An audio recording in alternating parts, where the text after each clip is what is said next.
They called her the ghost of Blackwood Manor. A maid who scrubbed floors lowered her eyes and never spoke a word. To the powerful Alpha King Garrick, she was nothing, just another scentless human servant in a castle full of predators. But Seraphina had a secret that pulled her into the forbidden woods every full moon. One night the king decided to follow the quiet girl into the darkness, expecting to catch a spy. Instead, he saw something that would shatter his reality, threaten his throne, and ignite a war that would burn the world down. The maid wasn't human, and she certainly wasn't a servant. The Blackwood Manor was less of a home and more of a fortress carved from obsidian and fear. It sat atop the highest peak of the Wolflands, casting a long, jagged shadow over the valleys below. Inside, the air was always thick with the scent of pine musk and testosterone. This was the seat of power for Alpha King Garrick Blackwood, the most ruthless leader the Shifters had seen in a century. For Seraphina, the manor was a cage. "Scrub it again, girl. I want to see my reflection in that marble." The head housekeeper, Mrs. Higgins, barked her heavy boots, stopping inches from Seraphina's hand. Seraphina didn't look up. She kept her head bowed, her hazel hair falling like a curtain around her face, hiding the strange violet flecks in her grey eyes. "Yes, ma'am," she whispered, her voice rough from disuse. She dipped the rag into the bucket of freezing grey water and continued her circular motion. Seraphina was 19, small and painfully thin. To the wolves of the Blackwood pack, she was an Omega Minus, a derogatory term for staff members who appeared to have no wolf spirit, no scent, and no value other than manual labor. She had washed up on the borders of their territory 3 years ago, half dead, with no memory of her past, or so she claimed. The truth was far more dangerous. The heavy oak doors at the end of the grand hall burst open. The chatter of the servants died instantly. Alpha King Garrick strode in, flanked by his Beta Silas and his Gamma Marcus. Garrick was a giant of a man, standing 6'5", with shoulders that strained the fabric of his black tactical shirt. His hair was the color of midnight, and his eyes were a piercing glacial blue that could freeze a man's blood. He radiated power, a heavy, suffocating aura that made the weaker wolves in the room bare their necks in submission. Seraphina stopped scrubbing and pressed herself flat against the cold floor, making herself as small as possible. Don't look, don't breathe, be the dust. The council is pushing for a mating ceremony. Garrick Siennipt. Silas was saying, his voice hushed but urgent. They say you've been alpha for 5 years without a Luna. The northern packs see it as weakness. Garrick stopped in the center of the hall, just 10 feet from where Seraphina lay prostrate. She could smell him storm clouds, ozone, and deep, ancient earth. It was a scent that made her heart hammer against her ribs, a reaction she hated. "Let them think I am weak," Garrick rumbled, his voice a low baritone that vibrated through the floorboards. "When they attack, I will hang their pelts on these walls. I do not need a mate to distract me, Silas. I need loyalty." "Lady Cressida is persistent," Marcus added with a smirk. "She's been waiting in the drawing room for 2 hours. Garrick let out a growl of annoyance. "Tell her I am patrolling the perimeter. I have no patience for perfume and politics tonight." He turned sharply, his military boots echoing on the stone. As he passed Seraphina, he paused. Seraphina held her breath until her lungs burned. For a second the king stood perfectly still.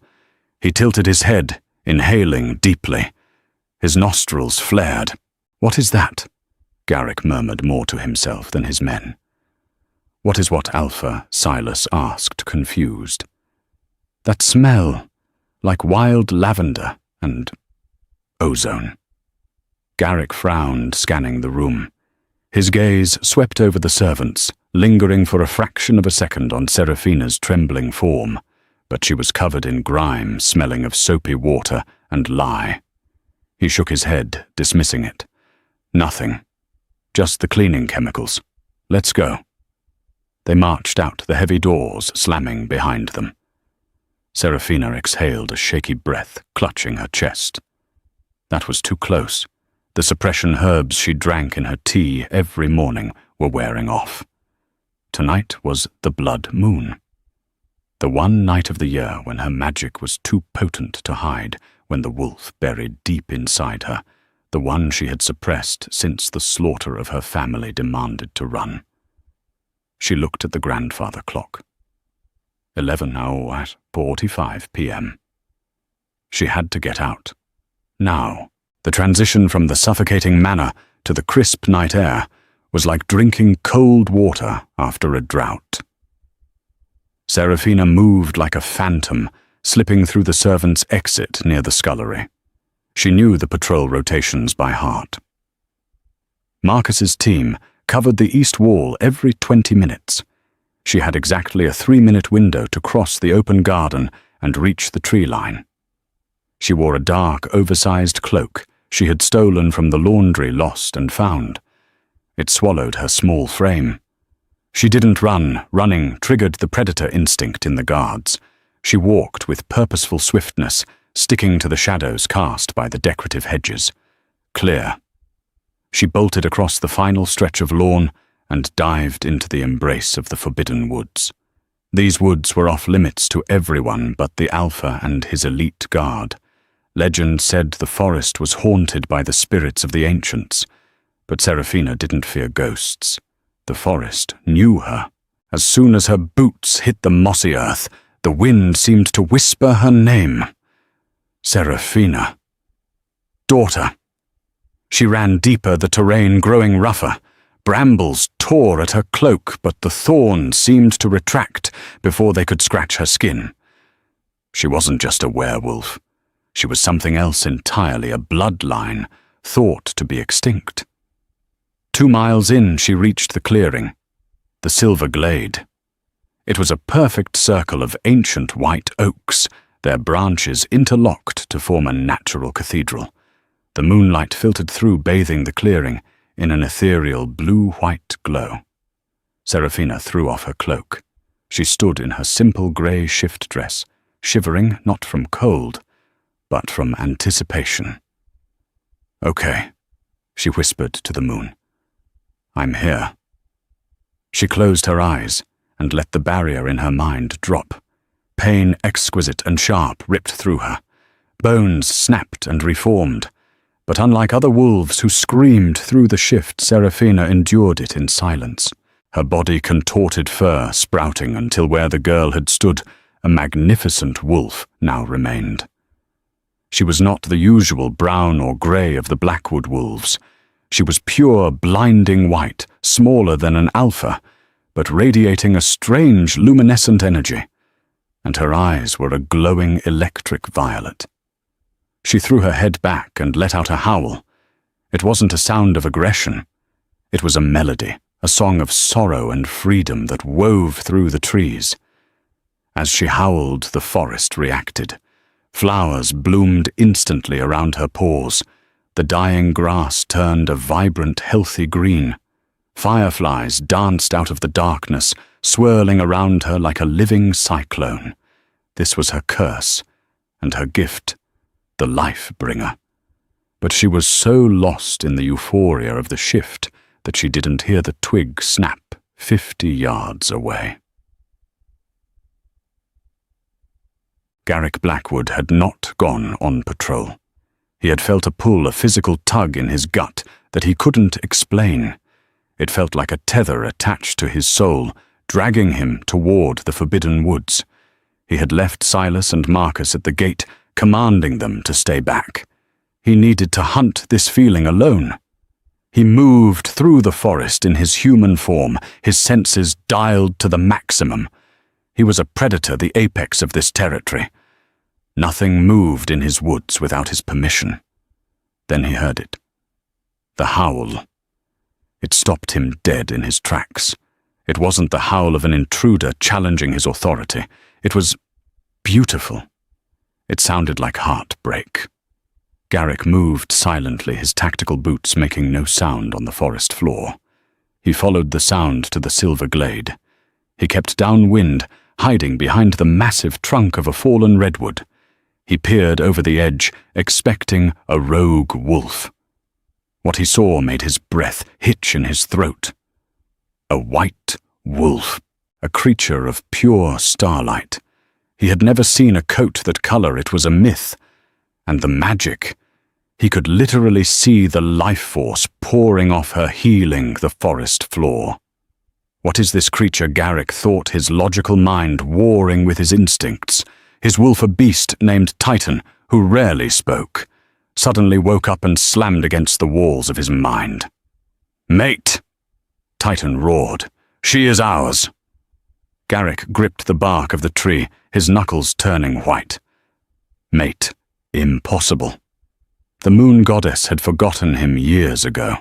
He watched, mesmerized, as the white wolf danced in the moonlight, chasing the fireflies. She looked innocent, free, everything he wasn't. Then the wind shifted. The breeze carried his scent, alpha dominance predator, straight into the clearing. The white wolf froze mid-leap. Her head snapped toward his hiding spot. Those violet eyes locked onto his darkness. Panic. He could smell her terror. It smelled like burnt sugar. With a yelp, the white wolf turned and bolted in the opposite direction, moving with supernatural speed. "Wait!" Garrick shouted, breaking cover. He didn't think. He didn't shift. He just ran his enhanced speed, tearing up the ground beneath him. He couldn't let her go. If she was a threat, he had to kill her. If she was his mate, he had to catch her. She was fast, weaving through the dense undergrowth where he had to smash through. But Garrick knew these woods. He knew the ravine was coming up. She would be cornered. He burst through the tree line, skidding to a halt at the edge of the gorge, a 50-foot drop into jagged rocks and a raging river below. The white wolf stood on the ledge, looking down, then back at him. Her chest was heaving. "Don't do it," Garrick commanded, holding out a hand. His voice was thunderous, the alpha command laced into the words. "Submilt." Usually that voice brought wolves to their knees. The white wolf whimpered, her legs shaking as she fought the command. She looked at him with those intelligent human eyes. There was recognition there, and fear. She didn't submit. Instead, she looked him dead in the eye and jumped. "No!" Garrick roared. He lunged for her, his fingers brushing the tip of her white tail, but he was too late. She plummeted into the darkness of the ravine. A second later, a splash echoed up. Garrick stood on the ledge, his chest heaving, his heart pounding a frantic rhythm. He scanned the dark water. Nothing. The current was too strong. He roared in frustration, the sound shaking the birds from the trees. He had found her and lost her in the span of 10 minutes. But as he turned to head back to the manor defeated, he saw something caught on a briar bush near the edge. He knelt and picked it up. It was a scrap of fabric, rough grey cotton. Garrick stared at it, his eyes narrowing. He knew this fabric. It was the uniform of the lowest servants in his manor. The gears in his mind clicked into place. The scent he had smelled in the hallway earlier. The quiet girl who scrubbed the floors. The one with the grey eyes. Seraphina. A dark, possessive grin slowly spread across the Alpha King's face. "Found you," he whispered. Seraphina was alive, but only barely. The river had spat her out 3 miles downstream, her body battered against the slate rocks. If she were a normal wolf, her ribs would be shattered. If she were human, she would be dead. But the ancient blood of the life-bringers, diluted as it might be by her exhaustion, knitted her flesh back together slowly. She had limped back to the manor in the darkest hour before dawn, shivering violently, her grey dress soaked and torn. She had burned the dress in the incinerator and scrubbed her skin raw with cold water to wash away the scent of the forest, the river and him. Now at 6:00 a.m., the scullery was a chaotic symphony of clanging pots and shouting cooks. "Move it, girl! The Alpha's breakfast won't plate itself," Mrs. Higgins shouted, shoving a heavy tray of silver into Seraphina's arms. Seraphina gritted her teeth against the scream, threatening to tear from her throat.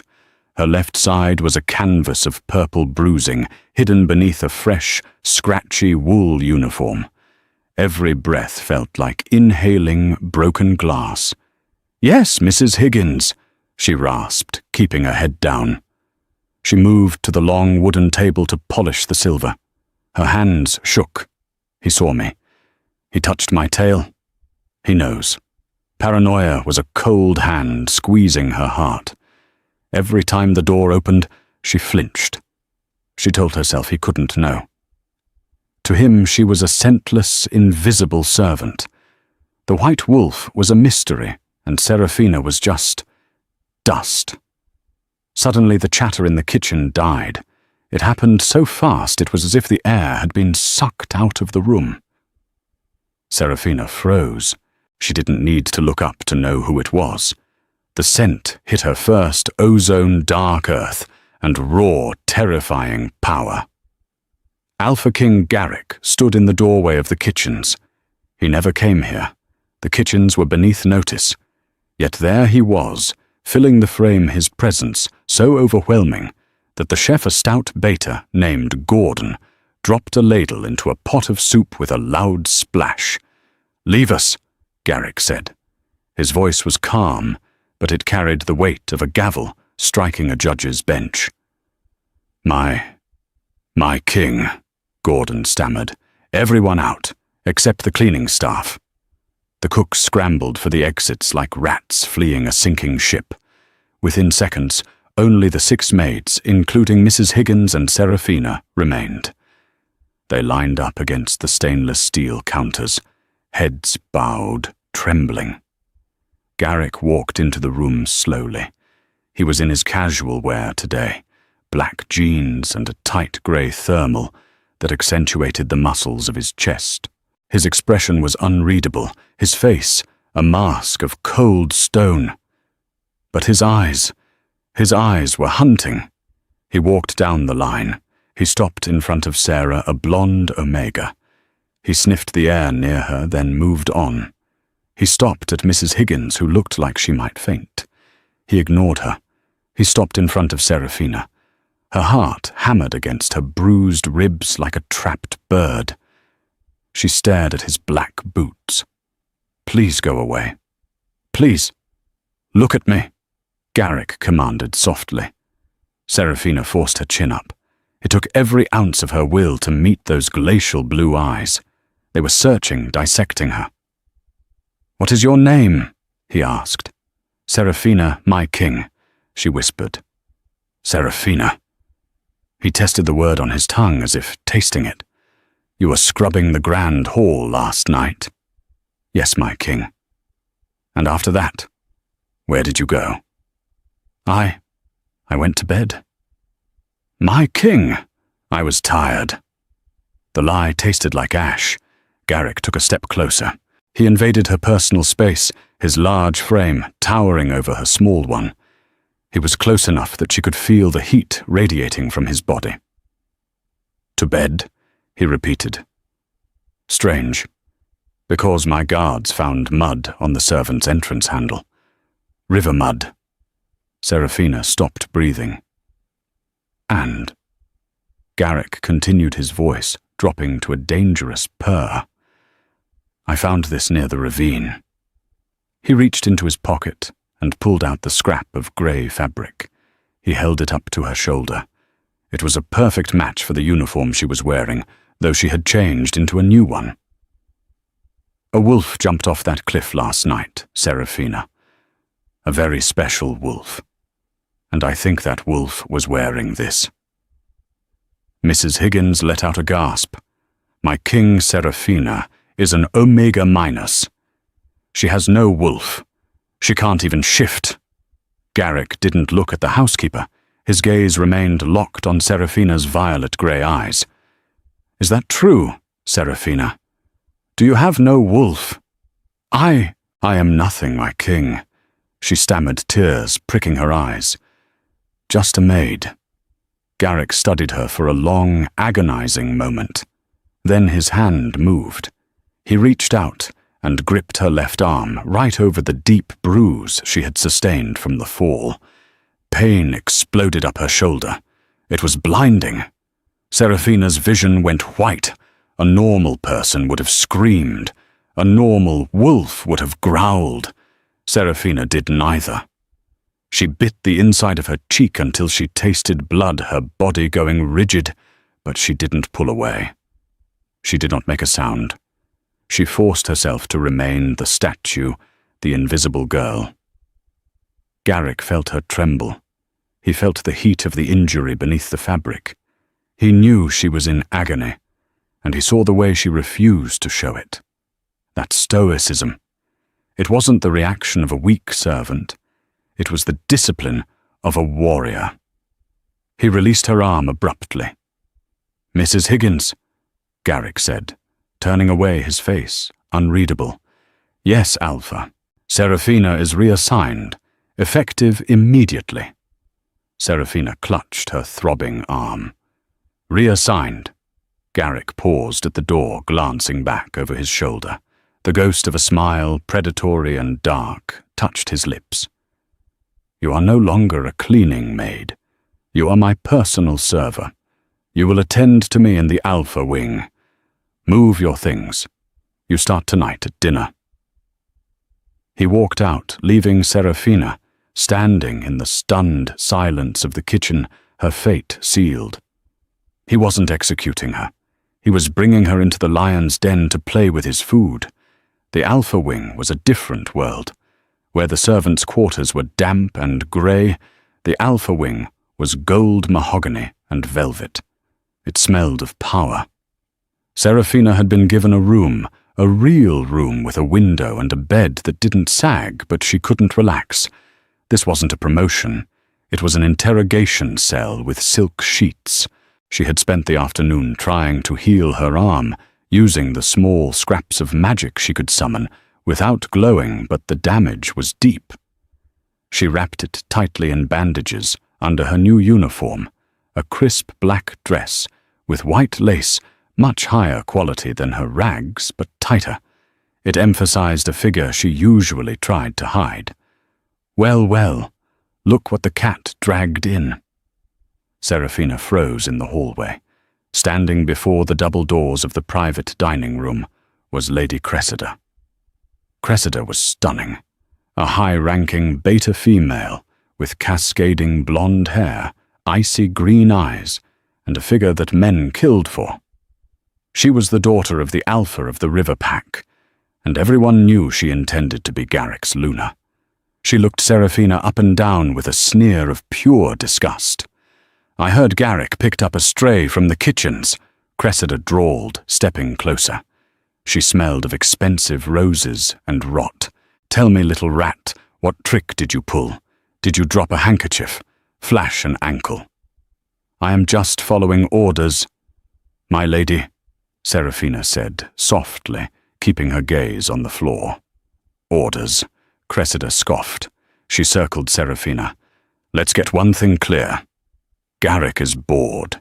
He likes new toys, but he breaks them. I am the one who will sit on that throne.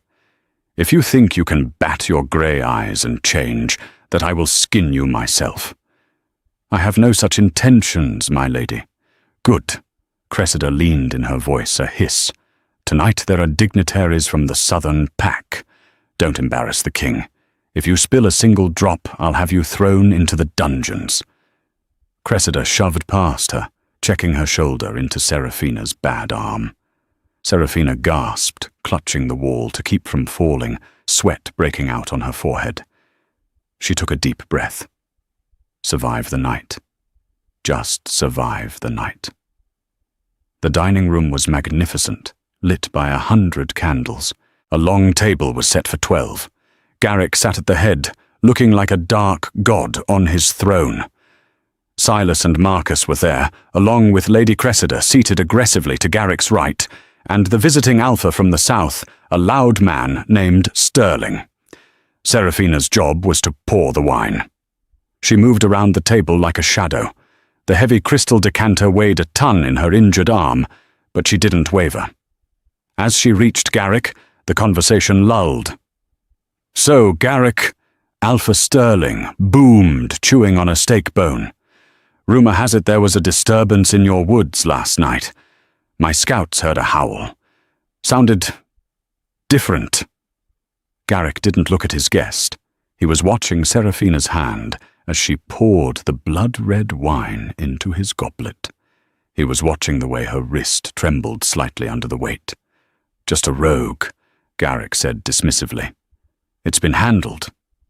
"A rogue," Cressida laughed, touching Garrick's arm possessively. "Probably some mangy thing." Garrick put it down. "Didn't you, darling?" "It got away," Garrick said, his voice flat. "Got away." Sterling raised an eyebrow. "From the Alpha King. You must be losing your touch, Blackwood." The temperature in the room dropped 10 degrees. Silas and Marcus stopped eating. Insulting Garrick was a death wish. Garrick slowly turned his gaze to Sterling. "The prey was unique. I decided to let the chase last a little longer. It makes the catch more satisfying." As he said this, his eyes flicked up to Seraphina. She felt the look like a physical touch. Her hand spasmed. A single drop of wine splashed onto the white tablecloth. The silence was deafening. "You clumsy idiot," Cressida shrieked. She stood up so abruptly that her chair scraped loudly against the floor. "Look what you did! That represents the purity of the table." It was a tiny red spot, barely visible. But Cressida seized the moment. She grabbed a heavy linen napkin and threw it at Seraphina's face. "Clean it up, or better yet, get out." Seraphina flinched, stepping back. I am sorry, my king. She's useless, Garrick," Cressida yelled. "Why do you keep this trash around? She smells like bleach and fear. Let me dismiss her." Cressida raised her hand, as if to strike Seraphina. "Enough," Garrick said. He didn't shout. He didn't have to. The word was a low growl that vibrated in the chests of everyone present. Cressida froze her hand in mid-air. Garrick stood up. He loomed over the table. He ignored Cressida and turned his body fully toward Seraphina. "Come here," he commanded. Seraphina stepped forward, shaking. She expected a blow. She expected to be fired. Garrick reached out and took her hand, the one that had held the wine. His fingers were rough and warm. He turned her palm up, inspecting it. There were old calluses from scrubbing floors and new tremors from pain. "You are injured," Garrick stated. "It wasn't a question." "It is nothing, my king," she whispered. "You are shaking," he countered. He lifted her hand higher, bringing it dangerously close to his face. He inhaled deeply. Seraphina's heart stopped, or the suppression herbs. She had taken a double dose this morning, but stress burned through them fast. Could he smell it? Could he smell the white wolf beneath the maid's skin? Garrick's eyes narrowed. He smelled the cleaning chemicals. He smelled the cheap soap. But underneath that, faint, barely there, was the scent of wild lavender and rain, the same scent that had haunted him in the woods. He looked at Cressida. "Sit down, Cressida." "But Garrick, I said sit." The alpha voice slammed into Cressida, forcing her into her chair. She looked humiliated, her face red. Garrick looked back at Seraphina. He didn't let go of her hand. "You will not serve the rest of the night," Garrick said. "Silas get a replacement." "Yes, Alpha." "You," Garrick said to Seraphina, his voice dropping so only she could hear. "Go to my library. Wait for me there. Do not leave. If you are not there when I finish this meal, I will tear this castle apart to find you." Serafina nodded mutely. She pulled her hand away, the skin tingling where he had touched her, and fled the room. As the heavy doors closed behind her, she heard Alpha Sterling chuckle nervously. "Protective over the help, Blackwood." "She isn't help." Garrick's voice drifted through the wood, dark and final. "She's a puzzle, and I'm going to solve her." Serafina ran, but she knew with a terrifying certainty that there was nowhere to run. The cage door had just locked. Garrick's library was a testament to centuries of Blackwood dominance. It was a cavernous 2-story room filled with towering shelves of ancient texts, leather armchairs that smelled of cigar smoke, and a massive stone fireplace that roared with a blazing fire. Serafina stood in the center of the Persian rug, feeling like a prisoner awaiting execution. She had been waiting for an hour. Every tick of the grandfather clock in the corner felt like a countdown. Her left arm was throbbing relentlessly, the pain a sharp anchor to reality. She considered running. The windows were tall. She could shatter the glass, jump 3 stories down, and shift before she hit the ground. But Garrick's scent was plastered all over this room, a thick, intoxicating musk that muddied her thinking and made her inner wolf whine with a confusing mix of fear and longing. The heavy oak door clicked open. Serafina jumped, spinning around. Garrick entered. He had shed the dinner jacket, rolled up the sleeves of his shirt, and loosened his tie. He looked less like a king and more like a brawler who had just finished a fight. His expression was dark, intent, and utterly terrifying. He didn't speak. He walked past her to a crystal decanter on a side table and poured himself a scotch. The sound of the liquid hitting the glass was deafening in the silence. "Cressida is furious," Garrick said, casually taking a sip. He turned to face her, leaning against the table. "She thinks I'm sleeping with you." Serafina kept her eyes on his boots. "I am sorry to cause trouble, my king." "Look at me." It was the same command from the kitchen, but harder this time. She obeyed. His glacial eyes bore into hers. "She's wrong, of course." Garrick continued, his voice low and smooth, like velvet over gravel. "I don't sleep with servants, and I certainly don't sleep with liars." Serafina's breath hitched. "I have not lied, Alpha." Garrick set the glass down with a sharp clack. He moved toward her, stalking his prey. "Lying by omission is still lying, Serafina, or whatever your real name is." He stopped inches from her. He reached out, not roughly, and took her chin in his hand, forcing her to hold his gaze. "Let's review the facts," he murmured. "A maid with no scent, no family and no past, washes up on my border. For 3 years she is invisible. Then a legendary white wolf, a creature that shouldn't exist, appears in my forbidden woods, radiating enough raw magic to heal the forest floor. I chase this wolf. She jumps off a cliff rather than submit to me." His thumb traced the line of her jaw. Serafina trembled. "The next morning, my invisible maid has a debilitating injury that matches the fall. She smells faintly of river mud beneath layers of bleach. And when I touch her broken arm, she doesn't make a sound. Not a whimper. That kind of pain tolerance isn't taught in a scullery, Serafina. It's forged in war." He leaned down his nose, brushing against her neck, inhaling deeply right over her pulse point. "And now that the stress has burned away your suppressants, I can smell you. Underneath the fear, you smell like starlight and lavender. You smell like the wolf that haunts my dreams." He pulled back slightly, his eyes burning with an intensity that scorched her soul. "Tell me the truth," he commanded, his voice laced with alpha power. "Who are you? What are you?" The command hit her like a physical blow. Her inner wolf writhed, desperate to obey the alpha, desperate to submit. But the secret she carried was too dangerous. If he knew what she was, he would kill her, or worse, use her. "I am nobody," she gasped, fighting the compulsion. Sweat beaded on her forehead. "Please let me go." "Drop the act," Garrick roared, slamming his hand against the wall beside her head. The sound made her jump violently. "Show me shift." "I can't." "You won't." He grabbed her injured arm again. He didn't mean to hurt her, only to shock her into compliance, but his grip was too tight on the damaged tissue. Exquisite, blinding pain, white-hot agony tore through her shoulder. It was too much. Her control snapped. Serafina threw her head back and screamed.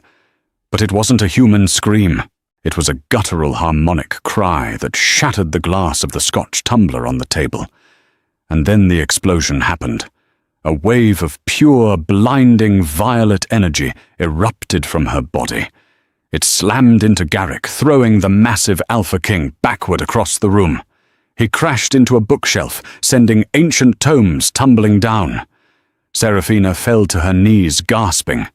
The glamour she used to hide her eyes dissolved. They glowed like twin amethysts in the dim room. The air around her crackled with visible electricity. The plants on the windowsill instantly grew 3-foot vines, snaking across the floor toward her. Garrick groaned, shaking his head to clear the ringing in his ears. He stood up slowly, dusting off his shirt. He wasn't angry. He looked awestruck. He stared at the small woman, kneeling on his rug, surrounded by a swirling aura of raw, ancient magic. A life-bringer. Garrick whispered, the legends suddenly making sense. The old bloodlines. I thought they were extinct. Serafina looked up at him, terrified of what he would do now that the mask was shattered. Garrick, please. They killed my family for this. You have to let me leave. Garrick walked toward her. The predatory edge was gone, replaced by an intense, consuming hunger. Leave, he growled softly. He dropped to his knees in front of her, ignoring the crackling energy that stung his skin. He reached out and cupped her face, his thumbs stroking her glowing eyes. His wolf titan was howling in his head. Found her. Found her. Mine.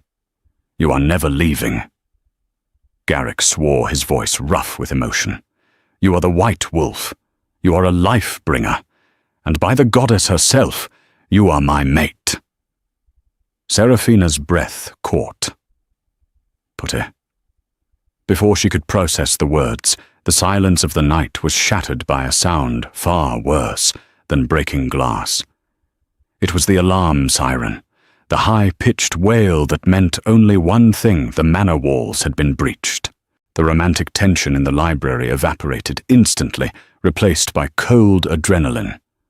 Garrick was on his feet in a microsecond. Stay here, he commanded Serafina, his voice snapping back into general mode. Lock the door. Do not open it for anyone but me. He didn't wait for an answer. He sprinted for the door, tearing his shirt off as he ran. By the time he hit the hallway, bones were cracking. A massive midnight black wolf titan burst from his skin, twice the size of a normal timber wolf, roaring a challenge that shook the foundations of the castle. Serafina scrambled to her feet. She heard the sounds of battle erupting downstairs, growls, screams, the metallic clash of swords, and the sickening crunch of bodies colliding. Stay here, hide, like a frightened maid, while her mate fought for his life. She ran to the shattered window and looked down. The courtyard below was a war zone. Dozens of wolves were swarming over the walls.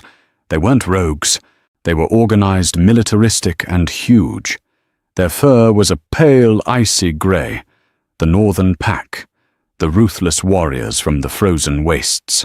Leading them was a wolf even bigger than the others, with a scar running across his left eye. Alpha Kalen. He was tearing through Garrick's guards like they were made of paper. Then she saw Garrick. His black form was a blur of violence in the center of the chaos.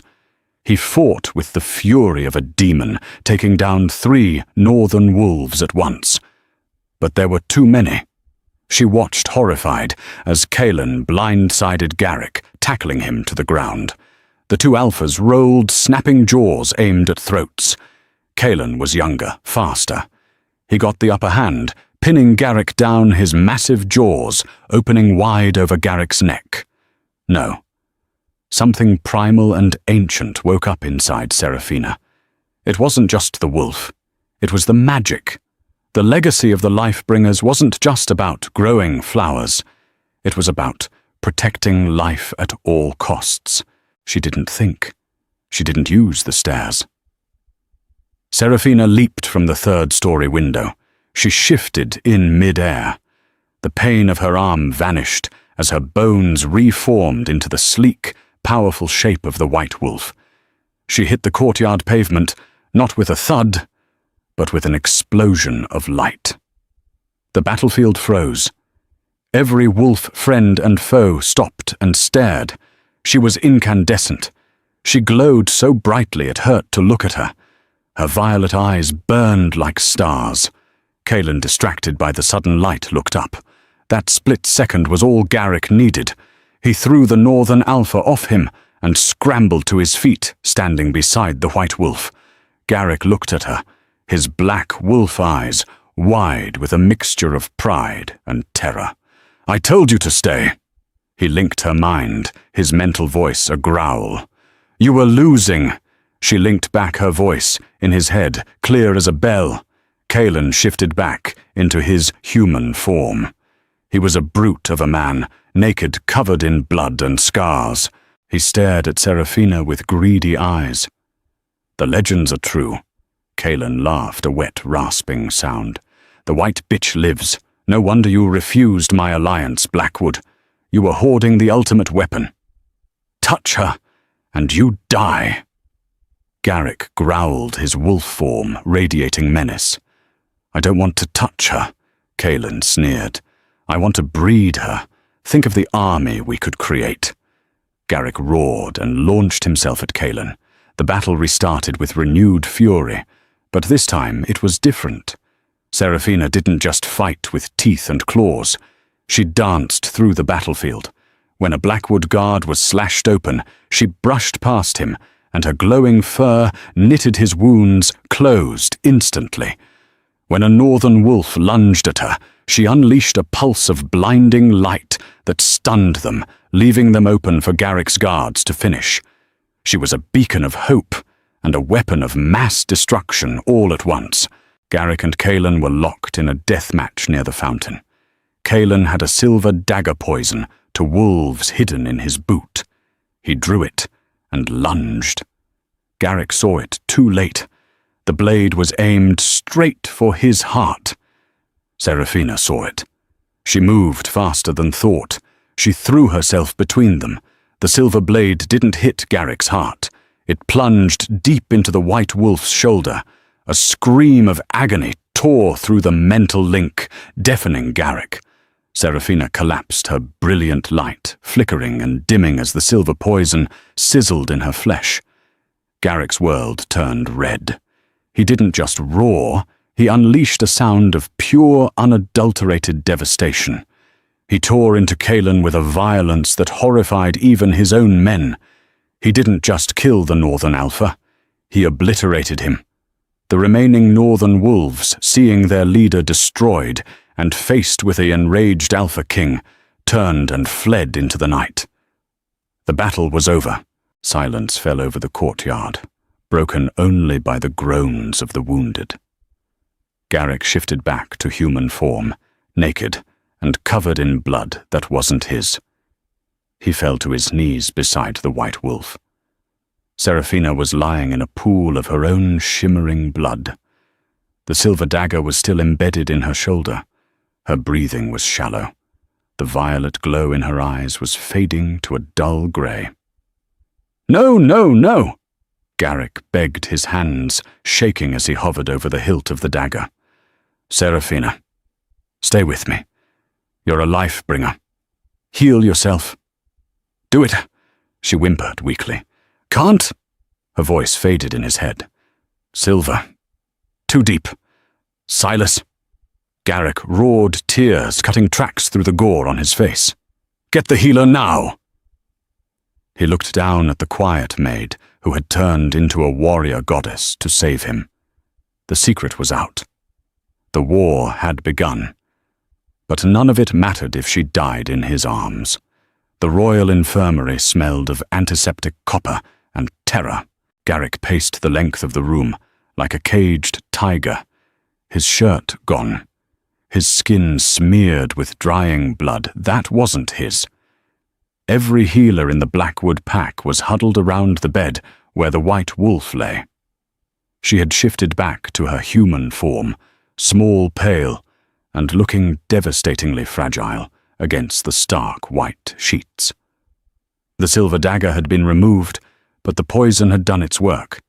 Black veins were spiderwebbing out from the wound on her shoulder, creeping toward her heart. Do something! Garrick roared, slamming his fist onto a metal tray, sending instruments clattering. Why isn't she healing? She is a life-bringer. The head healer, an elderly man named Orin, looked up with fear in his eyes. The silver was coated in wolfsbane. Concentrate, my king. It has paralyzed her natural healing. Her system is shutting down. She doesn't have the strength to fight it alone. Then give her strength, Garrick snarled. We can't, Aaron whispered. Her magic is too ancient. Our transfusions are being rejected. She is fading alpha. You have minutes. Garrick froze. The world narrowed down to the sound of the heart monitor. Beep. Beep. Beep. Slower. Weaker. He looked at Seraphina, the quiet girl who had scrubbed his flaws, the girl who had hidden her light to stay alive, only to reveal it to save him. He couldn't lose her. He refused. A primal thought surfaced in his mind, a solution so old and taboo that most modern wolves had forgotten it. Leave us, Garrick commanded. But Alpha, she needs monitoring. I said, get out! The healers fled. Garrick walked to the bed. He sat on the edge and took Seraphina's cold hand. He leaned down, brushing the damp hair from her forehead. Seraphina, he whispered into her ear. Can you hear me? Her eyelids fluttered. Garrick. It was a breath, barely a sound. Cold. I know. I'm going to make you warm. But you have to trust me. He squeezed her hand. I can't heal you, but I can bind you to me. I can share my life force with you. But once I do it, there is no going back. You will be mine, and I will be yours. Forever. She opened her eyes. The violet was dim like a dying ember. She looked at him, really looked at him, and saw not a king, but a man terrified of being alone. Save me, she whispered. Garrick nodded. He didn't hesitate. He leaned down to the juncture of her neck and shoulder, right over the pulsing jugular opposite the wound. He let his canines lengthen. Forgive me, he murmured. He sank his teeth into her flesh. It wasn't an act of violence. It was a desperate anchor. As his fangs pierced her skin, he didn't draw blood, he pushed power. He unlocked the deepest reserves of his alpha vitality, the raw energy that made him a king, and poured it into the bond. Gold light flared in the room. Seraphina gasped, her back arching off the bed. The sensation was like being struck by lightning. Fire rushed through her veins, chasing away the cold. It collided with the black poison of the silver. The alpha's power was aggressive, dominant, and overwhelming. It burned the sickness out of her blood. The heart monitor began to beep faster, stronger. The black veins on her shoulder receded. The wound knit itself together before his eyes, leaving only a faint, silvery scar. Garrick pulled back, licking the drop of blood from his lips. On Seraphina's neck, a mark had formed a swirling tattoo of a wolf and a briar rose. She took a deep, shuddering breath. Her eyes snapped open. They weren't just violet anymore. They were violet rimmed with the electric blue of the alpha. "Garrick!" She breathed, her voice steady. He collapsed his forehead against hers, shaking. "I'm here. I've got you." 3 days later, the grand hall was packed. Every high-ranking member of the Blackwood pack was there. The rumors had spread like wildfire. The attack, the white wolf, the mysterious Maid. Lady Cressida stood near the throne, her face a mask of anxious fury. She had been trying to spin the narrative for days that the Maid was a spy, a witch, a danger to the pack. "We must be reasonable," Cressida shouted over the murmurs of the crowd. "This girl is an anomaly. She brought the northern pack to our doorstep. Garrick is compromised by whatever spell she has cast on him." "Is that so?" The voice boomed from the top of the staircase. The room fell silent. Garrick descended the stairs. He wore his formal ceremonial armor, a black cape flowing behind him. But no one was looking at the king. They were looking at the woman on his arm. Seraphina was no longer the invisible servant. She wore a gown of deep midnight blue that shimmered like the night sky. Her hair was braided with silver and diamonds. She walked with her head high, radiating a calm, undeniable power that made the wolves nearest to her bow their heads instinctively. They reached the bottom of the stairs. Garrick led her to the center of the room, directly in front of Cressida. "You speak of danger." "Cressida," Garrick said, his voice cold. "Yet while you hid in the safe room during the attack, this girl took a blade meant for my heart." Murmurs of awe rippled through the crowd. "She is a life-bringer," Garrick announced, his voice reaching the rafters. "The legends are true. She is the blessing of the moon goddess returned to us." He turned to Seraphina, taking both her hands. He looked at the mark on her neck, his mark proudly displayed. "And," Garrick continued, "she is my mate. She is your queen." Cressida gasped, stepping back. You marked a servant." "I marked a warrior," Garrick corrected. He looked at Silas. "Escort Lady Cressida to the borders. She is no longer welcome in Blackwood territory." "You can't do this!" Cressida shrieked as the guards grabbed her arms. "War is coming, Garrick. The world will come for her. They will burn this kingdom to get her. Let them come," Seraphina spoke. Her voice was soft, but it carried a strange resonance that silenced Cressida instantly. Seraphina stepped forward, her violet eyes glowing. Vines of ivy spontaneously grew up the stone pillars of the hall, blooming with white roses as she passed. "Let them come," she repeated, looking out at the pack that had once ignored her. "I have spent my life hiding in the dark. I am done hiding. If they want war, we will give them a war they will never forget." She looked at Garrick. He smiled a true, dangerous, proud smile. He took the heavy obsidian crown from the cushion nearby. He didn't place it on his own head. He placed it on hers. "Long live Queen Seraphina!" Silas shouted. "Long live the Queen!" The pack roared in unison, the sound shaking the castle walls. Later that night, Garrick and Seraphina stood on the highest balcony, looking out over the moonlit forest. The same forest where he had chased her. The same forest where she had jumped. "Cressida was right about one thing," Garrick said, quietly, wrapping his arms around her waist from behind. "Now that they know what you are, every alpha from the east to the west will come for you. The peace is over."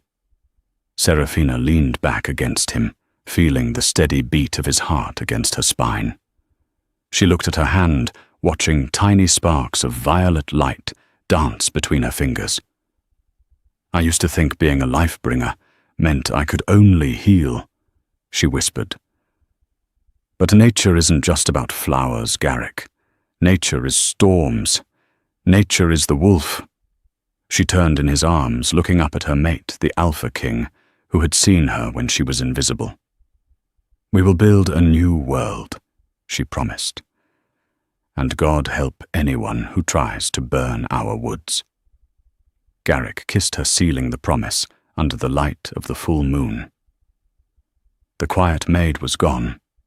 The Alpha Queen had risen, and the world would never be the same. And that is the story of how the Alpha King found his greatest treasure in the unlikeliest of places. From an invisible maid scrubbing floors to a warrior queen commanding the forces of nature, Seraphina's journey proves that true power isn't about how loud you roar, but about the strength of your spirit. But the story isn't over yet. With Seraphina's identity revealed to the world, the Blackwood pack is now a target. Every kingdom wants the power of the life-bringer. Will Garrick be able to protect his mate against the coming global war? Or will Seraphina's power be the very thing that destroys them? If you want to see a sequel, where Seraphina unleashes her full power in the Great War, hit that like button. Let's aim for 5,000 likes. Don't forget to subscribe and turn on the notification bell so you don't miss part 2. And tell me in the comments, if you were a werewolf, what kind of power would you want? I'll be reading your answers. Thanks for watching, and see you in the next story.